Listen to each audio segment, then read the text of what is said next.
इतिहास में ऐसी कई कहानियां हैं जो हमें हैरान कर देती हैं। आज हम एक ऐसी ही गाथा के बारे में जानेंगे। ये कहानी है बाजी प्रभु देशपांडे की। एक कहानी त्याग की, वफादारी की और ऐसी बहादुरी की जिसकी कल्पना करना भी मुश्किल है। चलिए देखते हैं कि कैसे एक लड़ाई सिर्फ एक लड़ाई न रहकर एक अमर वचन की कहानी बन गई। और ये सवाल अपने आप में ही सब कुछ कह देता है।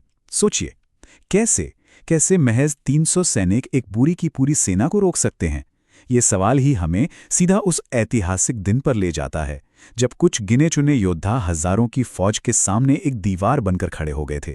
तो ये बात है साल 1660 की। छत्रपति शिवाजी महाराज पन्नाड़ा के किले में थे और हालात आप समझिए बहुत ज्यादा नाजुक थे। दुश्मन बस दरवाजे पर ही खड़ा था। एक दो दिन नहीं, पूरे 4 महीनों तक बीजापुर के सेनापति सिद्दी जौहर की सेना ने किले को चारों तरफ से घेर रखा था और हर गुजरते दिन के साथ किले के अंदर उम्मीद कम हो रही थी और मुश्किलें बढ़ती जा रही थीं। किले के अंदर का माहौल सोचिए, दबाव बढ़ता ही जा रहा था। खाने पीने का सामान मतलब रसद और अनाज सब लगभग खत्म हो चुका था। अब ऐसे में एक बहुत ही बड़ा, जोखिम से भरा लेकिन जरूरी फैसला लेना ही था। और वो फैसला था घेराबंदी तोड़कर निकलने का। शिवाजी महाराज ने एक बहुत ही हिम्मत वाली योजना बनाई। ये एक ऐसा दांव था जिस पर सचमुच सब कुछ लगा हुआ था। और निकलने के लिए जो वक्त चुना गया वो भी कोई आसान नहीं था। 13 जुलाई की रात, घोर अंधेरा, तूफानी मौसम और जोरों की बारिश। इसी मौसम का फायदा उठाकर शिवाजी महाराज अपने 600 सैनिकों के साथ चुपचाप किले से निकल पड़े। उनकी मंजिल थी विशालगढ़ किला, जो यहां से करीब 60 किलोमीटर दूर था।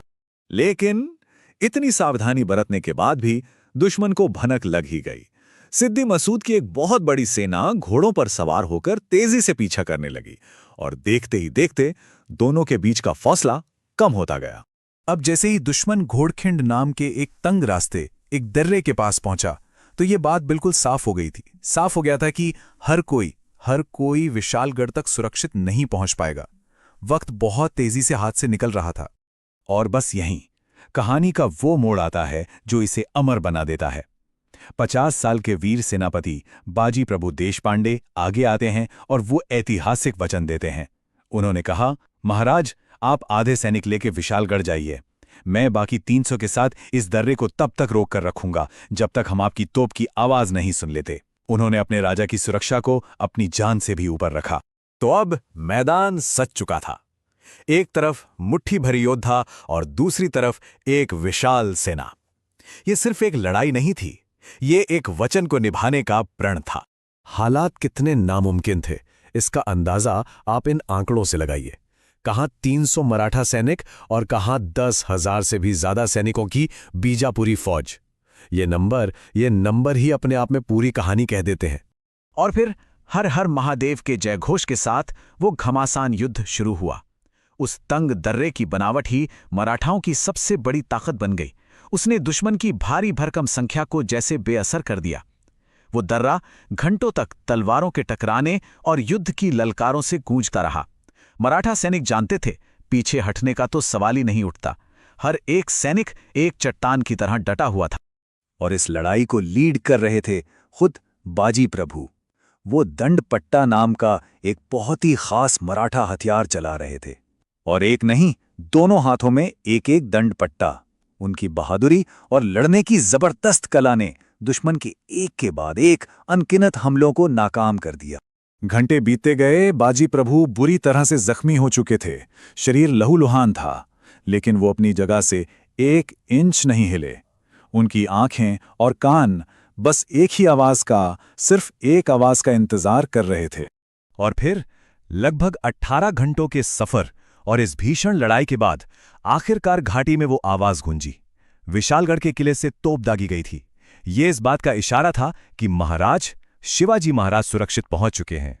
तोप की आवाज सुनते ही खून से लथपथ बाजी प्रभु के चेहरे पर एक सुकून भरी मुस्कान आ गई।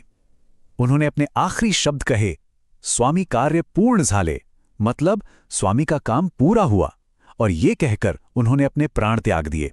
उनका वचन, उनका मिशन दोनों पूरे हो चुके थे। बाजी प्रभु और उनके 300 वीर साथियों का ये बलिदान बेकार नहीं गया। इसने इतिहास पर एक ऐसी छाप छोड़ी है जो कभी मिट नहीं सकती। और इसी वजह से उस दर्रे का नाम हमेशा के लिए बदल दिया गया। पहले उसे घोड़खिंड यानी घोड़ों का दर्रा कहते थे, लेकिन अब उसे पावनखिंड के नाम से जाना जाता है। पावन मतलब पवित्र, उन वीरों के खून से पवित्र हुई उस जमीन के सम्मान में। तो आखिर में सवाल फिर वही आता है, वो कौन सी चीज है जो एक लड़ाई को सिर्फ इतिहास का एक पन्ना नहीं बल्कि एक अमर कहानी बना देती है? पावनखिंड की ये गाथा हमें बताती है कि इसका जवाब वफादारी में है, दिए गए वचन में है और उस निस्वार्थ बलिदान में है जो आने वाली न जाने कितनी पीढ़ियों को प्रेरणा देता रहता है।